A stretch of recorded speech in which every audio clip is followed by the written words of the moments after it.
Hello friends, ఎలా ఉన్నారు అందరూ? తిరుపతిలో కొత్తగా పెళ్ళైన దంపతులు ఇలా ఫస్ట్ టైం తిరుపతికి వెళ్ళినప్పుడు ఇలా 3 ముళ్ళు వేసేసుకొని అక్కడ కోనేరులో మునిగితే మంచిదన్నారు. సో అలాగే చేసాం. ఆ తర్వాత రెడీ అయిపోయి వరాహస్వామి దర్శనానికి అయితే వెళ్ళిపోయామండి. సో తిరుపతి చుట్టూ ఇలా ఉంది.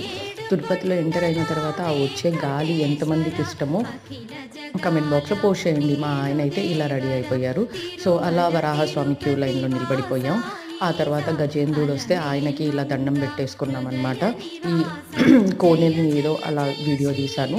వరాహస్వామి దర్శనం ఈసారి క్యూ లైన్ ఎక్కువగా ఉంది. అందరూ అప్డేట్ అయిపోయారు కదా! ఫస్ట్ ఆయనను దర్శించుకున్న తర్వాతనే వెంకన్న దర్శనం అని. సో ఆ తర్వాత వెంకన్న దర్శనం తర్వాత అవుట్‌లైన్ ఇది. సో ఇలా వీడియో తీశానండి. టెంకాయ కొట్టేసి ఆయనకి దండం పెట్టేసుకొని, సో మీరు ఒకసారి వీడియో చూస్తూ దండం పెట్టేసుకోండి. మీకు నచ్చితే సబ్స్క్రైబ్ చేసుకోండి. సబ్స్క్రైబ్ చేసి నాకు సపోర్ట్ చేయండి. సబ్స్క్రైబ్.